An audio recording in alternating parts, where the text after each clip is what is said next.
Hai guys, selamat datang di channel Alur Cerita Film Trans 8 Dimensi. Di kesempatan kali ini, Mimin akan membahas alur cerita film drama Jepang yang berjudul Suma Sogakusei ni Naru episode 6. Film yang dirilis pada tahun 2022 ini masih disutradarai oleh Soboi Toshio, dibintangi oleh Susumi Shinichi, Ishida Yuriko, Makita Aju, Maida Nono, dan nama besar lainnya. Di episode sebelumnya, Ibu Marika yang sempat perang batin dan dibuat bingung dengan kenyataan, ia sempat melihat telur gulung di atas meja makan yang Marika siapkan untuk sarapan sang ibu. Saat mencicipinya, ia yakin bahwa jika masakan Marika tidak selezat itu, lalu ia segera menyusul Marika ke sekolahnya. Di mana saat sampai di sana, ia kembali melihat Marika yang sedang bersama Keisuke. Saat itu sang ibu mengatakan kepada Keisuke bahwa Marika sangatlah polos terlihat dari tatapan matanya, dari cara memanggilnya mama, namun tidak dengan yang ia lihat pagi tadi saat sebelum berangkat ke sekolah. Marika memanggil sang ibu dengan sebutan ibu, bukan mama. Dan saat ibu Marika menanyakan kepada Marika tentang siapa dirinya, Marika pun menjawab, "Aku Nijima Takai." Oke guys, tak usah berlama-lama. Langsung saja kita masuk ke alur ceritanya. Bisa digoyang. Lanjut.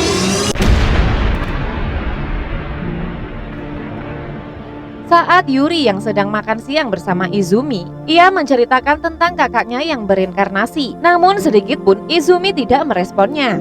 Rupanya Izumi sedang konsentrasi sambil mengetik sebuah skrip novelnya. Namun dengan tiba-tiba Izumi pingsan yang membuat Yuri auto sangat panik yang kemudian segera memanggil petugas kesehatan. Singkat cerita, kini Izumi telah dirawat di rumah sakit. Ketika Izumi sadar, ayah dan ibunya sangat gembira. Tak lama dokter pun datang untuk memeriksanya, yang kemudian dokter menyatakan bahwa Izumi dalam keadaan baik-baik saja. Itu membuat keluarganya senang, termasuk Yuri. Namun lucunya, ketika Yuri ikut berbicara, Izumi malah tidak mengenal Yuri. Hal itu auto membuat semua bingung dan juga membuat Yuri malu hingga semua orang menatap Yuri. Keesokan harinya terlihat Chika yang sedang memasak. Tak lama Takai pun datang menyapanya.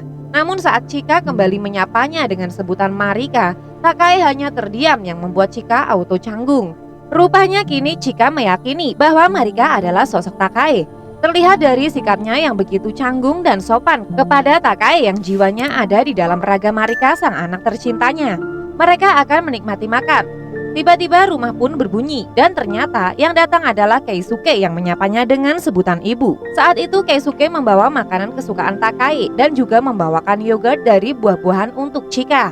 Saking banyaknya makanan yang dibawa oleh Keisuke hingga membuat Chika bingung. Singkat cerita, saat Takai pulang sekolah, mereka mampir di taman, di mana Takai menceritakan kalau Chika terasa canggung saat dipanggil ibu oleh Keisuke. Marika mengatakan bahwa kini Chika memperlakukan Takai seperti orang lain, karena saat ini yang Chika tahu Takai bukanlah Marika. Saat itu Takai juga menyampaikan bahwa jika dirinya kembali mengingat masa lalu Marika, masa-masa saat ini kan hilang. Dan itu yang membuatnya bingung dengan keadaan ini. Keisuke pun menggambarkan ibarat komputer yang mempunyai memori. Jika memori itu penuh, maka harus ada data yang dihapus. Namun tidak sepenuhnya sama, karena memori komputer beda dengan memori manusia. Tak lama setelah itu, Marika pun pulang ke rumah Chika. Keesokan harinya, Moria beserta timnya yang sebelumnya telah menyiapkan produk saus tomatnya, kini mengundang orang-orang di bidang kuliner untuk acara pencicipan resep saus tomatnya. Sembari mengadakan kompetisi resep memasak dengan kombinasi dari saus tomat kalengan dari perusahaan di tempat kerja Moria. Sementara di sekolah, terlihat Marika yang sedang mengobrol dengan Takeru sembari berjalan. Saat itu Takeru mengatakan bahwa kini Marika telah banyak berubah. Bahkan saat disapa oleh Takeru, Marika terlihat cuek. Karena dalam diri Marika adalah Takai, auto membuat Marika cuek dengan Takeru yang punya feeling dengan Marika. Di malam hari, di kafe terlihat Mai yang senyum-senyum sendiri saat melihat foto Renji dan juga pesan chatnya 3 hari yang lalu di ponselnya. Sampai si Mai digodain oleh sahabatnya. Tidak hanya itu, bahkan si kakek pemilik kafe juga meledek Mai. Sampai-sampai ia menanyakan kapan kau akan menebaknya. Hal itu auto membuat Mai melongo karena tidak seharusnya cewek yang duluan menyatakan cintanya. Dan ternyata Takai yang tidak sengaja mendengar pembicaraan mereka, ia tak jadi masuk dan hanya mengintip di sisi jendela. Kemudian ia pergi bersama Keisuke. Saat dalam perjalanan pulang, Takai juga menyampaikan kepada Keisuke bahwa kini anaknya yang mulai beranjak dewasa mulai jatuh cinta dengan seseorang dan membuat Keisuke kaget. Sebagai ayah, membuat perasaan Keisuke campur aduk. Namun Takae menegaskan bahwa Mai bukan lagi anak yang berusia 10 tahun karena waktu terus berlalu. Saat itu Keisuke juga mengatakan bahwa resep saus kaleng yang Moria dapatkan dari Takae mendapatkan nilai plus bagi para keluarga karena kini banyak keluarga yang mengkonsumsinya. Mendengar itu membuat Takae teringat saat ia mendengar pujian Moria untuk sang suami kala itu. Takae menyadari bahwa Moria mempunyai feeling yang lebih untuk sang suami, hingga membuat Takae bertanya kepada Keisuke, "Tidakkah kau mempunyai rencana untuk menikah lagi setelah 10 tahun?" Namun tidak sedikit pun terlintas di benak Takae untuk menikah lagi, walau Takae tidak merasa keberatan dengan hal itu. Saat sampai di rumah, di balik pintu rumah Takae telah ditunggu oleh Chika yang akan berangkat kerja. Walau bagaimana dengan keadaan saat ini, dengan fisik Takae sekarang, bagi Chika ia tetaplah Marika sang anak tercinta. Keesokan harinya saat di kantor, terlihat orang-orang kantor yang sedang meeting, di mana saat itu banyak resep-resep makanan yang mulai berdatangan.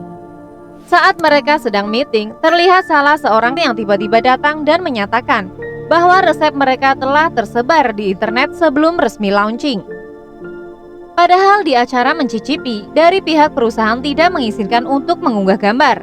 Hal itu membuat departemen promosi marah besar. Lalu dengan sigap Moria pun segera berusaha untuk menghapus gambar itu dengan menelpon si pengunggah. Saat semua orang di kantor telah pulang, terlihat Moria yang masih di kantor. Keisuke yang respect dengan Moria ternyata masih menemannya di kantor untuk menyelesaikan pekerjaan Moria. Dan hal itu auto membuat Moria kaget. Saat Moria akan kembali melanjutkan pekerjaannya, lalu Keisuke mengajaknya makan malam di kafe langganannya. Keesokan harinya, saat Keisuke makan malam bersama Takae, ia menceritakan perihal pekerjaan Moria di kantor yang sedang bermasalah. Keisuke juga mengatakan kepada Takae bahwa ia ingin menghibur Moria yang sedang murung.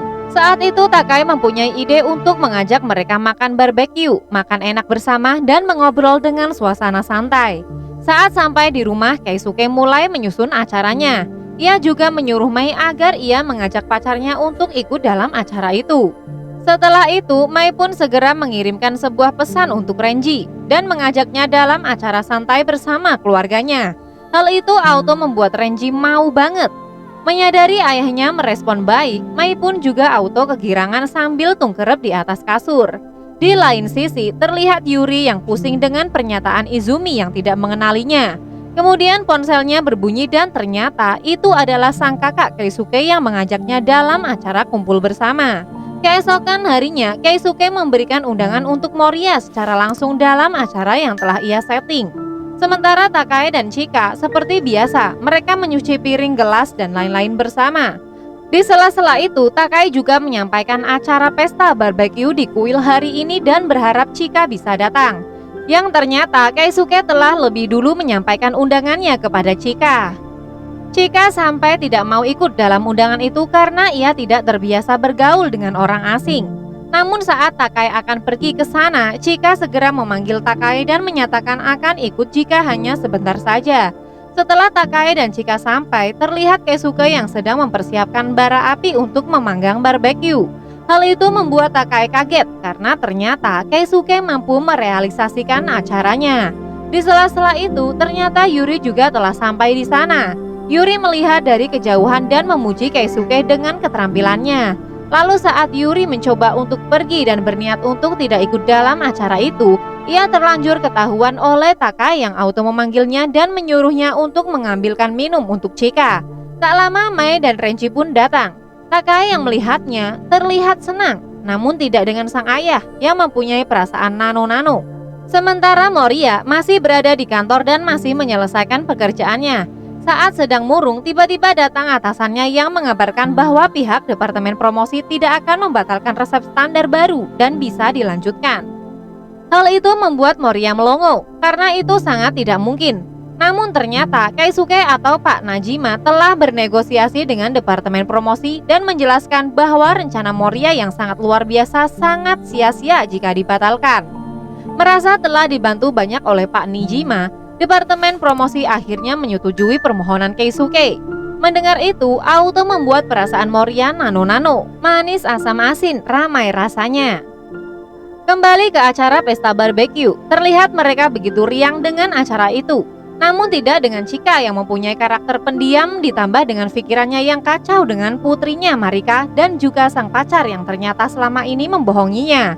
Melihat itu, Takai segera memberikan marshmallow-nya, disusul Keisuke yang membawakan minuman sembari mencoba mengajaknya mengobrol. Tak lama Chika pun berpamitan untuk pulang. Wajahnya yang masih terlihat murung, Takai pun mengantarnya sampai ke stasiun sekaligus untuk berbelanja di supermarket. Sesaat mereka akan pergi, Moria pun datang sambil kerengosan karena capek berlari saat menuju ke acara Keisuke. Saat dalam perjalanan menuju stasiun, Marika meminta maaf kepada Chika karena ia belum bisa mengingat masa lalu bersama ibunya. Di mana Marika juga mengerti bahwa ibunya sangat kecewa dengan keadaan ini, keadaan yang semakin menyempitkan jalan pikirannya. Kini Chika menyadari kalau dulu ia mengusir Marika saat rumah tangganya berantakan, bahkan ia tak pernah memikirkan perasaan Marika. Ia menyadari bahwa dirinya adalah ibu yang kejam dan jahat dengan anaknya. Kemudian Marika segera menggandeng tangan Chika yang auto membuat Chika tersentuh guys. Malam harinya, Mai yang berjalan berdua dengan Renji. Saat itu ia mencoba memancing Renji tentang seseorang yang berharga dalam hidupnya. Namun jawaban dari Renji masih menggantung perasaan Mai. Di lain sisi, Moria mengucapkan terima kasih kepada Keisuke yang telah menyelamatkan karirnya di kantornya. Saat itu Keisuke juga memberikan sebuah permen untuk Moria. Saat itu Moria menceritakan banyak hal kepada Keisuke. Dengan senang hati, Keisuke pun mau jadi pendengar setianya. Hal itu auto semakin membuat Moria terpesona dengan Nijima Keisuke. Bahkan Moria sempat menyatakan bahwa saat itu perasaannya sedang kacau balau alias nano-nano. Merasa tidak kuat menahan bendungan bui-bui cintanya, akhirnya Moria menyatakan kepada Keisuke bahwa ia menyukainya, yang membuat Keisuke auto kaget dan mengatakan bahwa Moria sedang mabuk. Bahkan saat Keisuke mengatakan bahwa dirinya kini telah menjadi om-om, Moria tidak memperdulikannya. Moria yang tidak tahan menahan konaknya, ia langsung mencium Keisuke dan langsung pergi. Sembari mengucapkan terima kasih untuk hari ini. Sambil melihat Moria berlari dan pergi, Keisuke masih saja melongo. Saat Keisuke akan pergi, tiba-tiba muncul sosok Takai di depan matanya yang membuat Keisuke auto lebih kaget dan parno sambil berjalan mundur-mundur. Di lain sisi, si pemilik kafe memberikan sebuah puding kepada seseorang yang tidak terlihat orang biasa. Ternyata dalam cerita ini, si kakek kafe ini mempunyai kelebihan yaitu melihat hal gaib seperti orang yang sudah meninggal. Selama ini ia yang selalu menjembatani orang-orang dengan saudaranya yang telah meninggal. Si nenek yang telah meninggal ternyata di samping cucunya. Sang ayah dari seseorang yang telah meninggal juga ternyata di sampingnya. Bahkan seseorang yang kehilangan anjingnya, si kakek bisa melihatnya. Di akhir cerita film ini, terlihat si kakek yang akan menikmati minumannya. Saat itu lampu di kafenya juga sempat berkedip sesaat yang membuat si kakek kaget. Dan tiba-tiba dari balik cermin sebuah gelas si kakek melihat sosok gadis misterius aneh yang berjalan menembus meja dan tembok kafenya. Sama seperti di cerita sebelumnya, sosok laki-laki misterius aneh itu juga belum dijelaskan. Wah, kira-kira siapa ya sosok misterius itu? Yang punya spoiler, silahkan isi di kolom komentar ya. Itulah alur cerita film Suma Sogakusei ni Naru episode 6 yang dirilis tahun 2022 guys. Jangan lupa guys, dukung kita dengan cara klik tombol like and subscribe. Lalu share video ini ke semua akun media sosial kalian, supaya channel ini semakin berkualitas dalam menghibur kalian. Dan jangan lupa nyalakan tombol lonceng ya, supaya kalian bisa jadi penonton pertama dari tayangan channel ini guys. Salam Trans 8 Dimensi.